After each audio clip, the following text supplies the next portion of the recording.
Astaghfirullah. Bismillahirrahmanirrahim. Assalamualaikum warahmatullahi wabarakatuh. Alhamdulillah wassalatu wassalamu ala Rasulillah wa ala alihi wa sahbihi wa mawalah wa la hawla wa la quwata illa billahi wa ba'du. Alhamdulillah, segala puja dan puji hanya milik Allah subhanahu wa ta'ala. Salawat dan salam kita hadiahkan kepada Rasul kita Nabi besar Muhammad sallallahu alaihi wa ala alihi wasallam. Ma'asyiral muslimin wal muslimat dimanapun Anda berada, alhamdulillah di pagi hari ini, tentunya dengan izin Allah subhanahu wa ta'ala, kita bisa berjumpa, bermuajah walaupun lewat media. Dan tema di pagi hari ini kita akan membahas tentang tanda-tanda kiamat kecil yang belum terjadi dan pasti terjadi dan akan terjadi. Kita tahu bahwa tanda-tanda kiamat itu terbagi menjadi dua. Ada yang disebut dengan alamat as-sa'atis sughra, tanda-tanda kiamat kecil. Tapi ada juga di sana yang disebut dengan alamat as-sa'atil kubra, tanda-tanda kiamat besar. Adapun tanda-tanda kiamat kecil, maka bisa kita simpulkan menjadi tiga. Ada tanda-tanda kiamat kecil yang sudah terjadi di zaman Nabi sallallahu alaihi wasallam dan para sahabatnya. Bahkan diutusnya Nabi sallallahu alaihi wasallam dan wafatnya Nabi sallallahu alaihi wasallam adalah tanda dari tanda-tanda kiamat kecil. Termasuk juga wafatnya para sahabat, terbebaskannya Baitul Maqdis di tangan Amirul Mukminin Umar bin Khattab radhiyallahu an, dan begitu seterusnya. Ini tanda-tanda sudah berlalu. Tapi ada tanda-tanda yang akan terus berlangsung, seperti tersebarnya perzinahan, tersebarnya perjudian, tersebarnya minuman khamr, orang yang durhaka kepada orang tuanya, dan begitu seterusnya. Ini akan tetap berlangsung. Tetapi ada tanda-tanda yang belum datang dan pasti akan datang. Karena Nabi sallallahu alaihi wasallam ketika menyampaikan sebuah hadis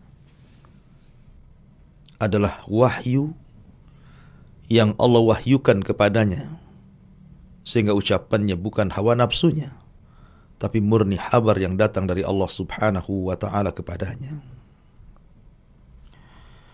Lalu apa saja tanda-tanda kiamat kecil yang belum terjadi dan pasti terjadi dan akan terjadi? Hadis Abi Hurairah radhiyallahu an, Nabi sallallahu alaihi wasallam bersabda, "La taqumus sa'atu hatta yuhsar al-furat an jabalin min adh-dhahab yaqtatilun nas alaihi fayaqtulu min kulli mi'atin atau fayuqtalu min kulli mi'atin tis'atan wa tis'un wa yaqulu kullu rajulin minhum la'alli akuna ana alladhi anju." Dari Abu Hurairah radhiyallahu an, Nabi sallallahu alaihi wasallam bersabda, tidak akan tegak hari kiamat sampai sungai Efrat dikeringkan dan ditampakkan padanya satu gunung semua emas. Maka manusia akan datang dari berbagai macam arah dan akan berperang untuk memperebutkan gunung emas tersebut. Sampai-sampai setiap 100 tentara yang perang memperebutkan gunung emas itu, 99 mati dan 1 yang selamat. Kemudian setiap orang yang terlibat dalam peperangan itu akan berharap bahwa mereka lah satu-satunya yang selamat dari 100 orang yang gugur dalam perang. Dahsyatnya peperangan pada hari itu hanya gara-gara memperebutkan sebuah gunung dari emas. Tentu ini sebuah alamat tanda-tanda kenabian Nabi sallallahu alaihi wasallam bahwa ini pasti berlaku. Di mana Nabi sallallahu alaihi wasallam menceritakan bahwa di dunia ini ada gunung semuanya emas. Dan itu akan ditampakkan di akhir zaman. Sehingga semua manusia akan memperebutkan gunung yang berupa emas ini sampai mereka rela menyerahkan nyawanya hanya untuk emas-emas ini. Saking besarnya fitnah ini dan pertempuran yang akan terjadi untuk memperebutkan emas ini, sampai-sampai Nabi sallallahu alaihi wasallam mengatakan, "Faman hadarahu atau faman syahidahu fala ya'khud minhu syai'a." Maka siapapun yang kelak diperlihatkan gunung itu, jangan pernah mengambilnya. Jangan pernah terlibat dalam peperangannya. Kata Al-Hafidh Ibnu Hajar rahimahullahu ta'ala, karena besarnya fitnah dan besarnya peperangan pada hari itu. Sebagian orang ada yang mengartikan bahwa Jabal Minad Dhahab di sini artinya al-bitrul yang kita kenal dengan minyak bumi. Kalau memang ini penafsirannya, kenapa Nabi sallallahu alaihi wasallam sampai kemudian menceritakan betapa dahsyatnya peperangan itu? Berarti bukan itu maknanya. Karena minyak bumi itu sudah keluar sejak lama dan tidak ada perang seperti yang disifatkan Nabi sallallahu alaihi wasallam.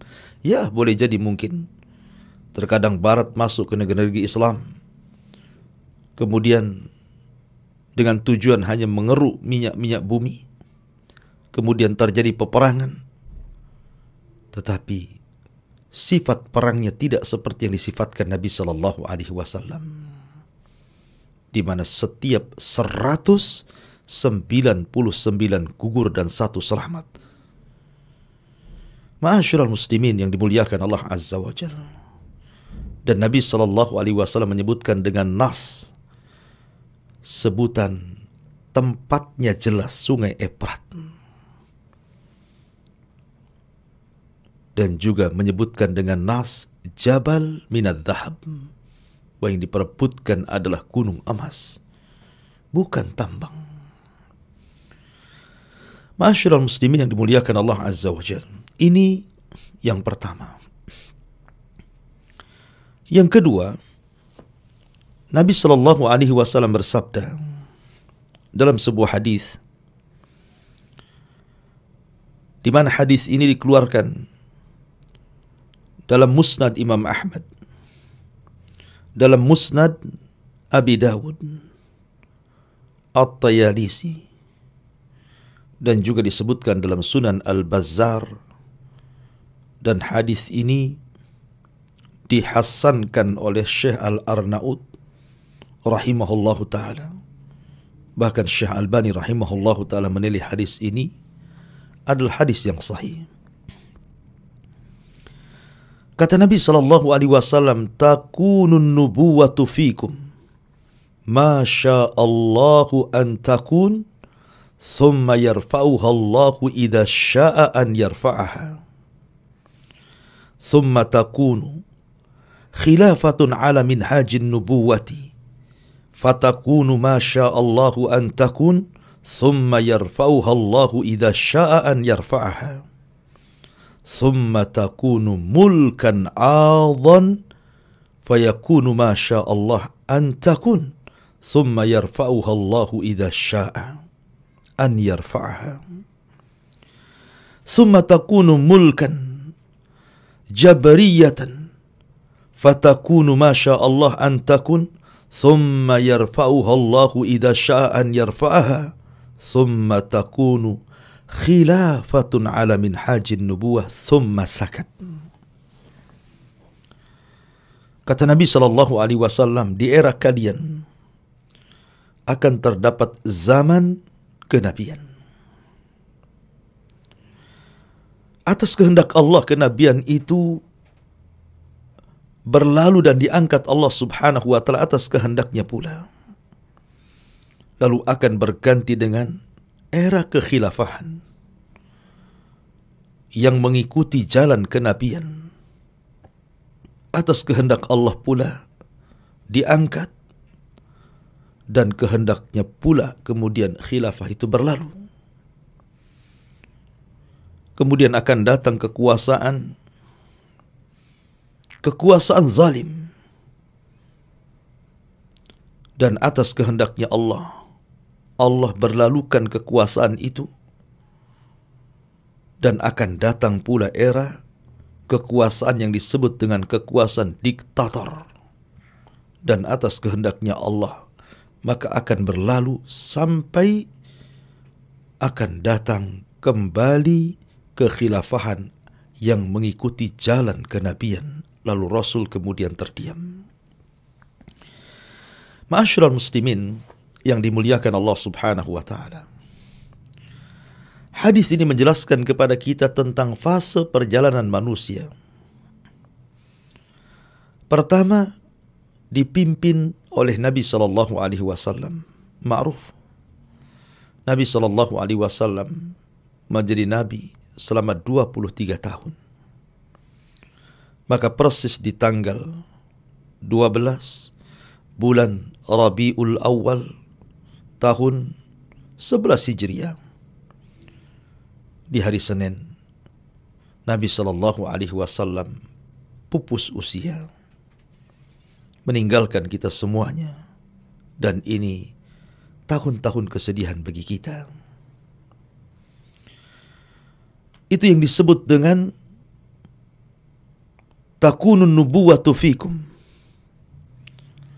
Kemudian era yang kedua yang disebut era khulafaur rasyidin, yang Rasul mengatakan thumma takunu khilafatu ala minhajin nubuwah. Kemudian akan berlalu zaman kenabian dan akan datang zaman khilafah yang mengikuti manhaj kenabian. Dan Nabi SAW bersabda bahwa khulafaur rasyidun itu hanya 30 sanatan, 30 tahun saja.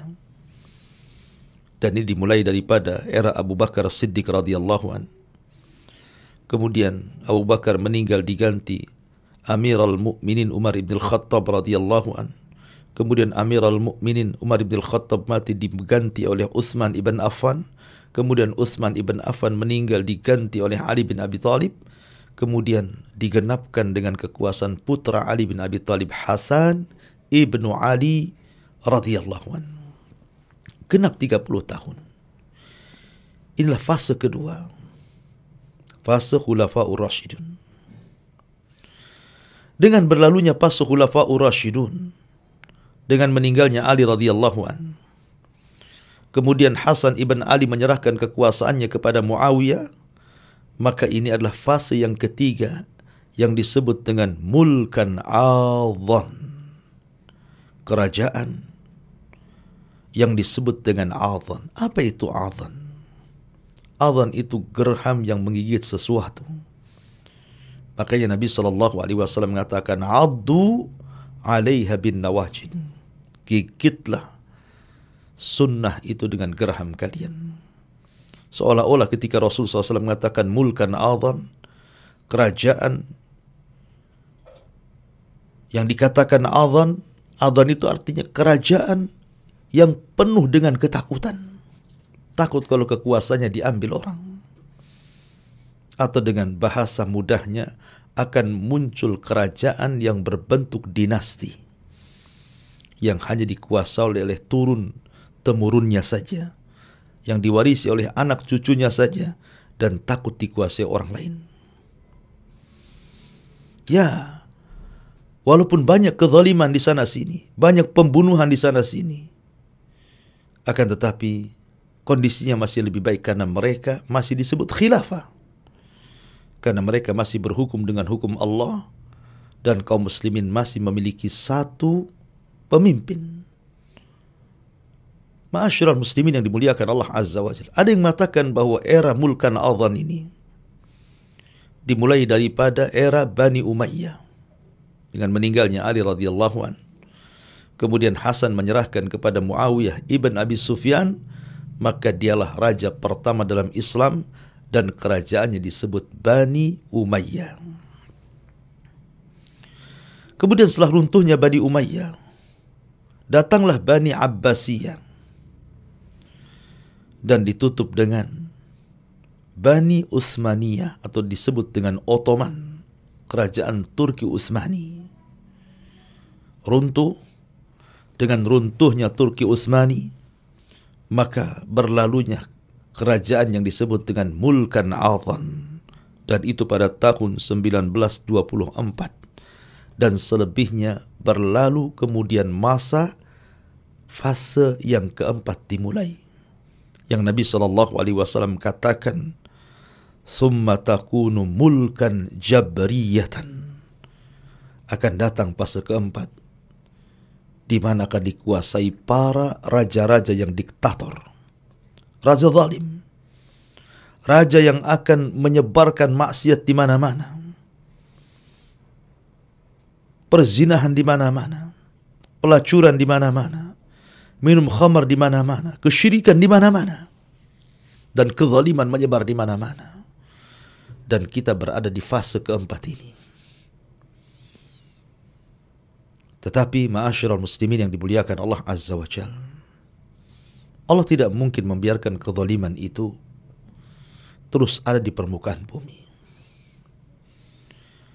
Di mana nanti ada masanya para penguasa zalim, di mana ada masanya para penguasa diktator, mereka akan dimusnahkan dan dilenyapkan. Bahkan kemaksiatan di atas permukaan bumi akan dilenyapkan. Tidak ada lagi orang minum khamar, tidak ada lagi orang berzina, tidak ada lagi orang yang berjudi, tidak ada lagi orang yang bermaksiat kepada Allah Azza wa Jalla. Dengan datangnya era fase yang kelima, yang Nabi SAW katakan, "Tsumma takunu khilafah ala minhajin nubuwah." Di mana Allah akan kembalikan hukum-hukum Allah Subhanahu wa taala di akhir zaman kelak, ketika Allah Subhanahu wa taala bangkitkan keturunan Rasul Muhammad atau Ahmad ibn Abdullah yang dikenal dengan Al-Mahdil Muntadhar. Ma'asyiral muslimin yang dimuliakan Allah Subhanahu wa taala. Lalu kapan masa-masa mulkan jabriyatan ini berlalu? Kapan para penguasa zalim dilenyapkan oleh Allah dan datang para penguasa yang mengusung hukum-hukum Allah? Ma'asyiral muslimin yang dimuliakan Allah Subhanahu wa taala. Di zaman Nabi SAW ada seorang sahabat. Sahabat ini namanya Ibnu Hawala radhiyallahu an. Suatu ketika Ibnu Hawala raut mukanya sedih menghadap Nabi SAW karena kalah perang. Kemudian Nabi SAW meletakkan tangannya di atas kepala Ibn Hawala.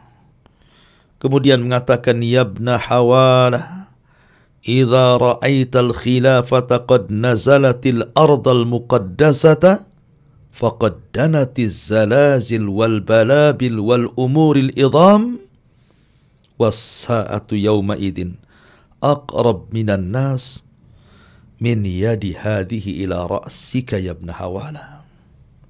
Wahai Ibn Hawala, apabila engkau melihat kekhilafahan sudah tegak di negeri yang disucikan, Baitul Maqdis, maka telah dekat banyak gempa di mana-mana, bencana di mana-mana, perkara-perkara besar akan berlaku. Dan ketika itu kiamat lebih dekat kepada manusia dibandingkan telapak tanganku di atas kepalamu. Ma'asyiral muslimin yang dimuliakan Allah Subhanahu wa taala. Dari sini bahwa berlalunya mulkan jabriyatan, kekuasaan diktator, kekuasaan yang penuh dengan kezaliman di mana-mana, kemaksiatan menyebar di mana-mana, hukum Allah sudah mulai ditinggalkan dan hukum manusia diagung-agungkan, akan berlalu ketika tegaknya khilafah. Kapan itu? Ketika munculnya Al-Mahdil Muntadhar, di mana Allah Subhanahu wa taala akan bangkitkan Al-Imam Al-Mahdi dan dibaiat di antara dua rukun. Ketika pembaiatan ini sampai ke telinga orang-orang yang ada di Syam, tiba-tiba datang pasukan besar, tidak setuju dengan pembaiat ini. Wallahu alam siapa mereka. Apa mereka orang-orang Syiah atau yang lainnya? Wallahu alam. Tapi yang jelas bahwa datang pasukan ini, tapi ketika sampai di Baida antara Mekah dan Madinah, maka Allah Subhanahu wa taala kirim gempa dahsyat sehingga menjadikan orang-orang yang hendak memerangi Al-Mahdi ini semua mati dan terperosok dan masuk ke dalam bumi akibat dahsyatnya gempa ini.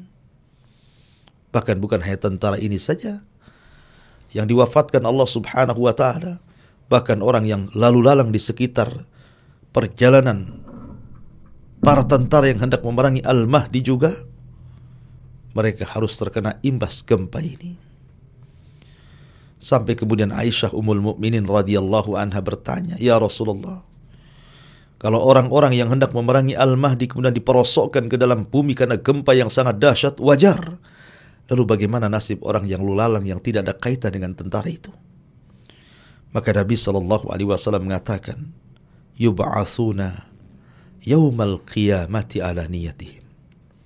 Mereka akan dibangkitkan pada hari kiamat sesuai dengan niat-niat mereka. Nabi SAW bersabda dalam hadis Mu'adz bin Jabal radhiyallahu an, "Imranu Baitil Maqdis kharabu Yathrib. Wa kharabu Yathrib khurujul malhamati. Wa khurujul malhamati fathul Qastantiniyati. Wa fathul Qastantiniyati khurujud Dajjal." Rawahu Abu Dawud wa Ahmad. Kata Nabi SAW, apabila Baitul Maqdis sudah menjadi pusat kekuatan kaum muslimin, dipimpin oleh Al-Mahdil Muntadhar, maka ketika itu Madinah akan roboh, Yathrib akan roboh. Makna roboh di sini artinya orang-orang Madinah yang memiliki keimanan yang mantap, keikhlasan yang murni kepada Allah Azza wa Jalla, semua akan meninggalkan Madinah dan akan menuju Syam, Palestina. Kecuali orang-orang munafik. Mereka tidak ikut, karena mereka kelak akan mengikuti Dajjal. Maka bergeraklah orang-orang yang ada di Yathrib dan bergabung bersama Al-Mahdi di Palestina, di Baitul Maqdis. Dan ketika robohnya Madinah, kata Nabi SAW, khurujul malhama, akan terjadi malhamatul kubra, perang yang sangat dahsyat yang kata Rasul la yusma', tidak pernah didengar dahsyatnya perang ini. Dan sepanjang zaman kehidupan manusia tidak perang sedahsyat perang ini. Baik yang pernah terbaca atau terdengar, ada perang dunia pertama, kemudian disusul dengan perang dunia kedua yang diceritakan dahsyatnya luar biasa. Tapi perang ini jauh lebih dahsyat daripada perang dunia pertama atau perang dunia kedua. Karena Rasul mengatakan la yusma', tidak pernah didengar dahsyatnya, luar biasa. Maka disebut malhamatul kubra. Malhamah diambil dari kata lahmun, karena saking dahsyatnya perang ini sehingga daging manusia bertebaran, berteberangan, berhamburan karena dahsyatnya peperangan ini. Ma'asyiral muslimin yang dimuliakan Allah Azza wa Jalla. Lalu kapan terjadinya malhamatul kubra ini? Nabi SAW pernah bersabda dalam sebuah hadis di mana kita kaum muslimin tusalihuna antum warrum sulhan amina. Kata Nabi SAW, kalian akan berdamai. Kalian akan melakukan hudnah perdamaian bersama orang-orang Romawi Nasrani nanti di akhir zaman. Artinya bahwa seluruh kaum muslimin akan bergabung dengan orang-orang Romawi Nasrani yang ada di Eropa. Kemudian fatagzunahu aduwa mi waraikum. Fatagzuna antum warrum aduwan mi waraikum. Maka kalian kaum muslimin akan bergabung bersama orang-orang Romawi memerangi musuh di belakang kalian. Rasul tidak menyebutkan siapa musuh di belakang kita. Boleh jadi ke arah Asia atau yang lainnya. Tapi yang jelas bahwa di akhir zaman Islam itu sangat kuat, sehingga mereka bisa melakukan hudnah, melakukan hubungan untuk menyerang musuh di belakang kita. Kalau kita tidak kuat, tidak mungkin kemudian kita kerjasama dengan orang-orang Romawi. Akhirnya kemudian perang dahsyat pun terjadi. Setelah kemudian Allah Subhanahu wa taala menangkan peperangan itu, tiba-tiba kemudian orang-orang Romawi mengklaim bahwa kemenangan itu adalah kemenangan mereka. Bangkitlah seorang Nasrani, mengacungkan salib dan mengatakan, "Ghalabas salib, ghalabas salib." Salib telah menang. Salib telah menang. Maka datang seorang muslim, marah besar. Karena ini perang bersama. Kenapa kemudian kemenangan diklaim orang-orang Romawi? Diambillah salib itu kemudian fayadukuhu, kemudian dipatahkan dan dipecahkan. Kemudian dia pun fayaqtulhu, membunuh Nasrani ini dan mengatakan balillah ghalab, bahkan Allah yang memenangkan perang ini, bukan kalian. Bangkitlah orang-orang Nasrani dan membunuh seorang muslim yang sudah membunuh seorang Nasrani yang mengatakan ghalabas salib, ghalabas salib, telah menang salib dan telah menang salib. Ketika kemudian mereka mulai berkhianat, fayagdurun, berkhianat, mereka merobek perjanjian dengan kaum muslimin. Disinilah terjadi malhamatul kubra, di mana Islam di akhir zaman akan berperang melawan orang-orang Nasrani. Nasrani Barat, Nasrani yang sudah memang dipersiapkan untuk di akhir zaman berperang melawan kaum muslimin. Dan Nabi SAW sampai-sampai menyebutnya bahwa ya'tunakum tahta thamanina ghaya, bahwa mereka akan mendatangi kalian dengan jumlah 80 daulah. 80 negara akan bersatu bersama orang-orang Nasrani. Kemudian tahta kulli ghayatin ithna asyara alfa. Dan setiap satu negara akan membawa 12.000 pasukan khusus untuk melawan kaum muslimin. Jadi kalau seandainya kita kalikan saja 80 negara, di mana setiap negara membawa 12.000. Berapa jumlah tentara musuh melawan kaum muslimin? Banyak sekali. Miliun. Ya. Ma'asyiral muslimin yang dimuliakan Allah Subhanahu wa taala. Dan mereka pada akhir zaman akan jauh jumlahnya dibandingkan kaum muslimin. Jadi orang-orang Nasrani itu di akhir zaman jumlah mereka melebihi jumlah kaum muslimin. ketika pasukan berhadap-hadapan di perang Malhamatul Kubra, di sini terjadi pemurtatan luar biasa, di mana sepertiga pasukan kaum muslimin ketakutan. Karena ketakutan akhirnya mereka pun lari dan sebagiannya bergabung bersama orang-orang Romawi. Maka tentara ini disabdakan Nabi SAW, la yatubullahu alaihim, Allah tidak akan menerima taubatnya. Kemudian Allah Subhanahu wa taala pasukan mempersiapkan sepertiga pasukan lainnya, dan mereka berperang habis-habisan dan semuanya gugur, dan Rasul katakan mereka adalah khairu syuhada fil ardi, mereka sebaik-baik orang yang mati syahid di bumi. Kemudian sepertiga pasukan mereka lah yang dimenangkan oleh Allah Azza wa Jalla, sehingga orang-orang Romawi terkalahkan dalam perang Malhamatul Kubra. Ingat, perang ini hanya terjadi dalam tempo sesingkat-singkatnya 4 hari saja. Perang ini hanya terjadi 4 hari. Hari pertama kaum muslimin mempersiapkan pasukan, mempersiapkan sebagian pasukan. Begitu juga Romawi. Terjadi pertempuran hebat dari pagi sampai malam. Tidak ada yang kalah, tidak ada yang menang. Korban berjatuhan, tentara banyak yang mati.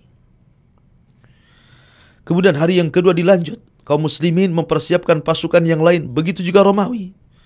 Kemudian mereka berperang dari pagi sampai malam. Tidak ada yang kalah, tidak ada yang menang. Korban berjatuhan begitu banyak. Kemudian hari yang ketiga juga sama. Tidak ada yang kalah, tidak ada yang menang. Korban berjatuhan. Tapi hari keempat, datang tentara dari Madinah, dan mereka sebaik-baik tentara. Yauma idin, pada hari itu. Kemudian menyerang orang-orang Romawi di hari keempat dalam perang Malhamatul Kubra, dan Allah menangkan. Dan Allah menangkan.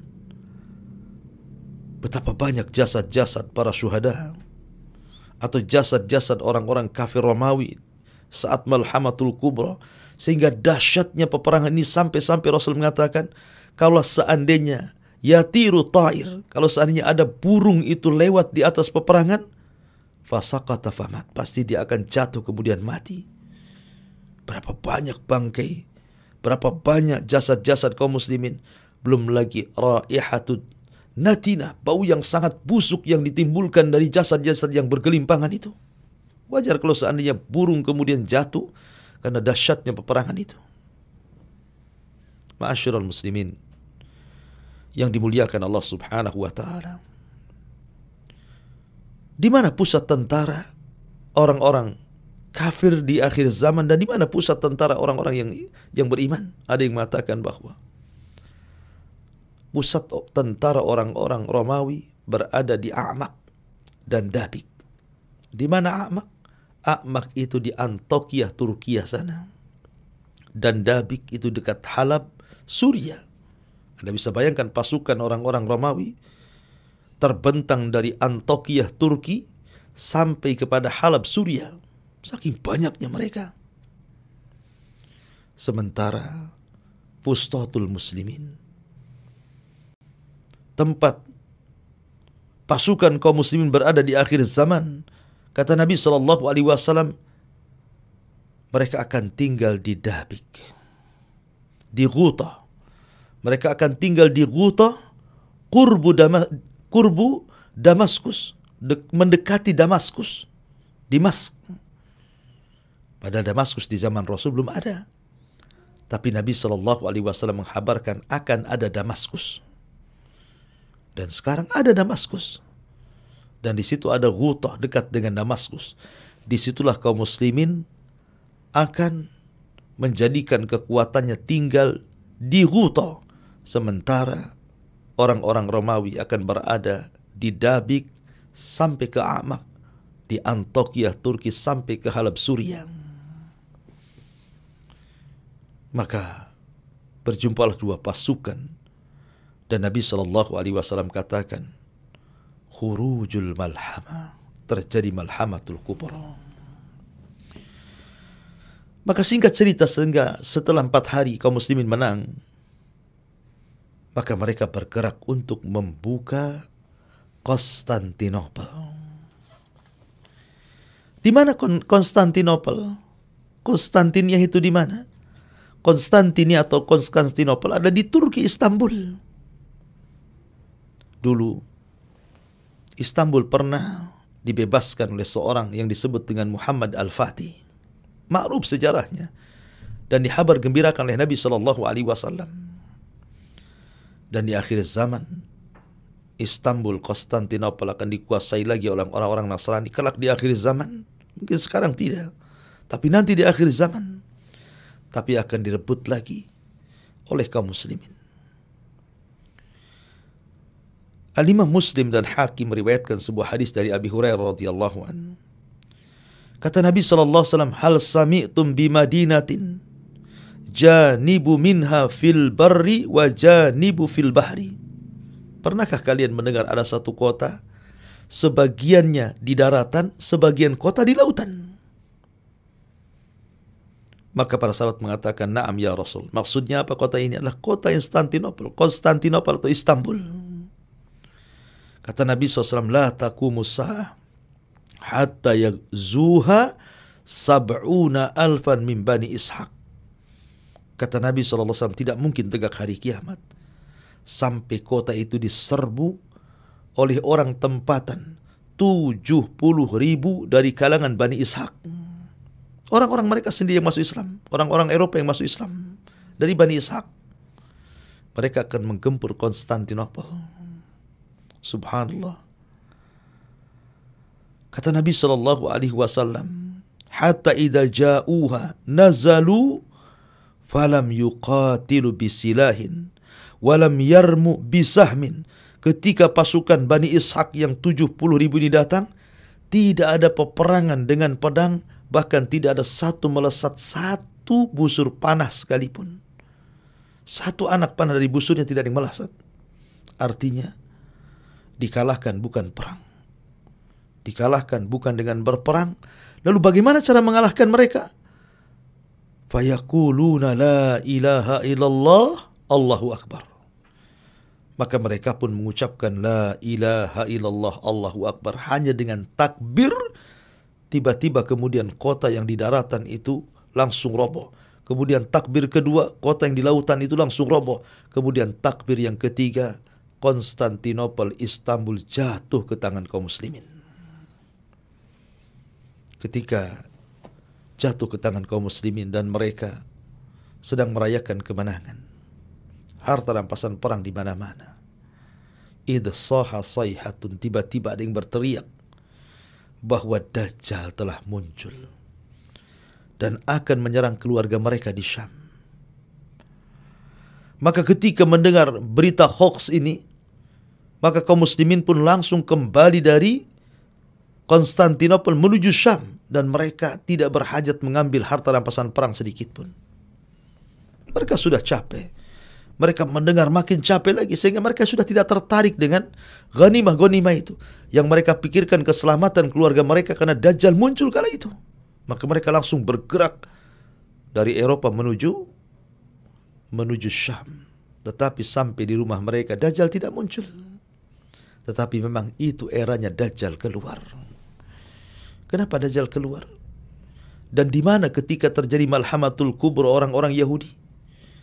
Kata ulama, orang-orang Yahudi bersembunyi, tidak terlibat dalam perangan Malhamatul Kubra karena ketakutan. Karena ketakutan itulah akhirnya Dajjal marah. Dan ingat kata Rasul, Dajjal tidak keluar kecuali ala ghadbatin yaghtibuha, kecuali karena kemarahan yang disulut orang-orang Yahudi. Mereka pengecut, tidak berani melawan kaum muslimin, sehingga Dajjal keluar dan mengompori mereka, memberikan semangat untuk melawan kaum muslimin. Maka di belakang Dajjal sab'una alfan Yahud, 70.000 Yahudi lengkap dengan toyalis di atas kepala mereka. Dan munculnya Dajjal lah tanda pertama dari tanda-tanda alamatus sa'atil kubra, tanda-tanda kiamat besar, dimulai dengan datangnya Dajjal. Karena tanda-tanda kiamat besar itu ada 10. keluarnya Dajjal, turunnya Isa bin Maryam, datangnya Ya'juj wa Ma'juj, kemudian asap di langit yang disebut dengan dukhan, kemudian matahari terbit dari arah barat, kemudian munculnya binatang yang melata yang bisa bicara, kemudian terjadi gempa dari arah timur, kemudian gempa dari arah barat, kemudian gempa di Jazirah Arab, dan ditutup dengan api dari Aden yang bergabung dengan api Hijaz dan akan mendorong manusia ke mahsyarihim di Syam, tempat berkumpulnya di Syam. Disitulah Allah wafatkan setiap seorang mukmin yang ada iman dalam hatinya walaupun sebiji darah, sehingga tidak tersisa kecuali orang kafir. Ketika itu kiamat dibangkitkan kepada mereka. Wallahu a'lam bishawab. Ini di antara tanda-tanda kiamat kecil yang belum terjadi. Taib, kita buat tanya jawab saja. Silahkan saya kembalikan ke moderator. Kalau ada pertanyaan tolong ditampilkan. Wallahu a'lam.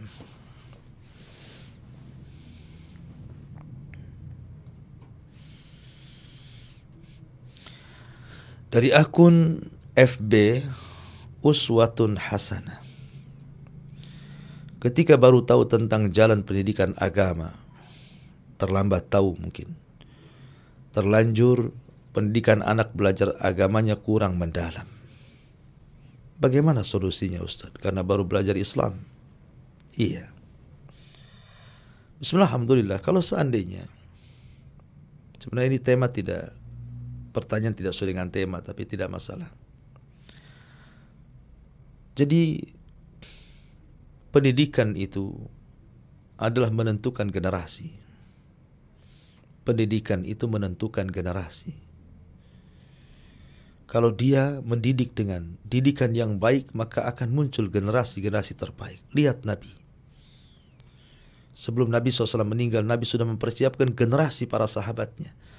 Sehingga ketika Nabi SAW meninggal dunia, lihat, semua yang dihajatkan kaum muslimin ada pada para sahabatnya. Nabi mengajarkan langsung. Dan para sahabat belajar kepada Nabi. Baik urusan dunia atau urusan akhirat. Karena Rasul tidak mengutus Abu Bakar, Umar, Utsman atau sahabat yang untuk belajar ke musuh-musuhnya di Roma atau kemana di zaman itu. Tidak. Mereka hanya berhalaqah bersama Nabi SAW ketika Rasul wafat. Semua yang dihajatkan ada dalam kehidupan manusia pada diri para sahabat Rasul. Artinya apa? Kalau hendak belajar parenting, belajarlah kepada Nabi SAW. Karena dia sudah berhasil mendidik anak-anak muridnya menjadi orang-orang besar sepeninggalnya. Dan tidak berhajat kepada yang lainnya. Ma'asyiral muslimin yang dimuliakan Allah Azza wa Jalla. Kalau sudah terlanjur, mungkin Anda dulunya awam, sekolahkan anak ke urusan-urusan dunia yang tidak ada kaitan dengan akhirat, sebenarnya belum terlambat. Anda yang sudah usia 30-40 tahun masih bisa belajar agama dan masih bisa cerdas. Man yuridillahu khairan yufaqihu fiddin. Barang siapa yang menghendaki sebuah kebaikan, Allah cerdaskan nanti itu. Maka kalau memang itu sudah disadari oleh Anda, bersyukurlah Anda diberikan taufik. Maka dari sekarang teruslah perdalam agama dan agama, supaya mengimbangkan apa yang sudah Anda ajarkan atau arahkan anak Anda ke dunia. Maka sekarang imbangkan dengan diarahkan ke agama dan akhirat. Wallahu a'lam.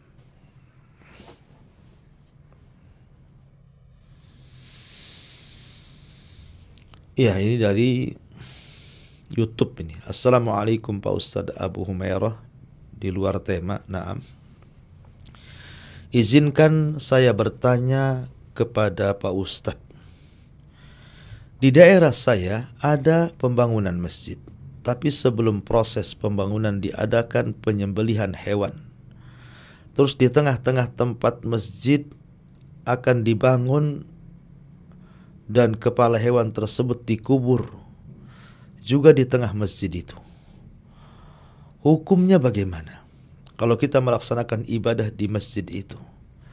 Mohon pencerahannya. Taib. Alhamdulillah, ini sebuah keyakinan yang menyimpang. Di zaman dulu memang seperti itu, saya masih kecil-kecil pun masih ingat. Jangan lagi buat masjid. Buat rumah saja terkadang harus disembelihkan ayam dan kepalanya ditanam supaya tidak roboh rumah itu. Ataupun membuat jembatan desa. Zaman dulu kan ditanam kepala kerbau supaya kalau dilindas mobil itu tidak mudah pecah jembatannya. Ini keyakinan orang-orang di luar daripada Islam. Ya. Karena menyembelih itu sebuah ibadah, sehingga Allah Subhanahu wa taala selalu sebut satu nafas dengan perintah salat. Qul innas salati wa nusuki. Katakan salatku dan penyembelihanku. Fasalli li rabbika wanhar. Salatlah untuk Rabbmu dan menyembelihlah. Jadi kalimat penyembelihan dan juga salat itu disebut satu nafas karena penyembelihan itu ibadah, tidak boleh diberikan kepada Allah Subhanahu wa taala. Tidak ada kaitan bangunan kokoh dengan tumbal binatang. Bahkan kalau seandainya niatnya bukan karena Allah, maka itu bisa jatuh kepada kesyirikan. Ya. Ma'asyiral muslimin yang dimuliakan Allah Azza, maka sebaiknya kalau memang ingin kokoh, tanya memang pakar-pakar bangunan, tanya arsitek, ya kan. Gimana supaya masjid ini tidak mudah roboh? Tanya mereka yang paham, ya. Tidak ada kaitan kuat dan tidaknya itu dengan menyembelih atau tidak menyembelihnya. Itu tidak ada kaitan. Karena bangunan itu kokoh itu karena masalah di bahan bangunannya, dan itu yang paham adalah arsitek kan itu. Nggak usah menyembelih, tanya arsitek saja yang sudah jelas-jelas teruji itu ya. Karena bagaimanapun menyembelih itu kalau bukan karena Allah Azza wa Jalla bisa jatuh kepada kesyirikan. Lalu kalau sudah terjadi, masjid sudah terbangun, boleh sholat di situ? Ya boleh, tidak ada masalah. Ya, sholat di situ. Ya, selama masjid itu tidak terdapat kuburan dan begitu seterusnya, hal-hal yang dilarang itu. Wallahu a'lam, artinya Anda boleh sholat di situ. Tidak ada masalah. Tapi hukum orang yang tadi menyembelih untuk pembangunan dengan keyakinan tertentu, maka lihat keyakinannya. Kalau memang bisa terjerumus kepada syirik, bisa saja keyakinan itu menjerumuskan kepada kesyirikan. Atau mungkin yang haram saja.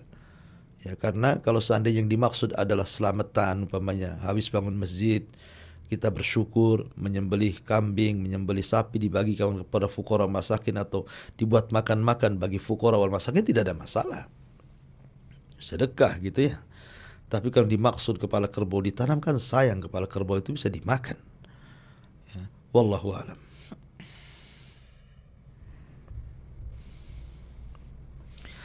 Assalamualaikum warahmatullahi wabarakatuh. Ustaz Abu Humairah ingin bertanya, apakah benar Nabi Adam alaihissalam saat melihat aras tiba-tiba ada nama Nabi Muhammad, Nabi Adam bersalawat sallallahu ala Muhammad agar kita kenal salawat Jibril. Di sisi lain malaikat Jibril bersalawat sallallahu ala Muhammad pada saat itu, padahal Nabi Muhammad belum tercipta. Allahu a'lam ya, ini pertanyaannya agak sulit dipahami. Tapi intinya bahwa ada riwayat-riwayat yang menjelaskan tentang Nur Muhammad. Nur Muhammad. Tetapi setelah diteliti bahwa hadis-hadis tentang masalah ini semua tidak ada yang sahih. Semua tidak ada yang sahih. Semuanya lemah. Hadis-hadis tentang masalah Nur Muhammad itu. Yang Adam melihat aras, kemudian muncul cahaya, kemudian di situ ada nama Rasulullah, kemudian bersalawat kepada Nabi sallallahu alaihi wasallam. Jadi riwayat-riwayat seperti ini semuanya lemah, tidak ada yang sahih. Sehingga karena tidak ada yang sahih, maka kita kembalikan kepada hukum asalnya, bahwa makhluk yang pertama kali diciptakan dari makhluk yang berakal adalah Nabi Adam alaihi salatu wassalam. Dan kemudian diciptakan anak keturunannya sampai hari ini, bahkan sampai kiamat dibangkitkan. Wallahu a'lam. Saya kira ini yang bisa sampaikan, mudah-mudahan ada manfaatnya. Yang sedikit ilmu dari saya ini, saya hanya kebenaran datang dari Allah Azza wa Jal. Kalau itu sebuah kesalahan, maka itu datang dari saya pribadi. Subhanakallah bihamdika, asyhadu an la ilaha illa anta astaghfiruka wa atubu ilaik. Allahu ta'ala alam. Assalamualaikum warahmatullahi wabarakatuh.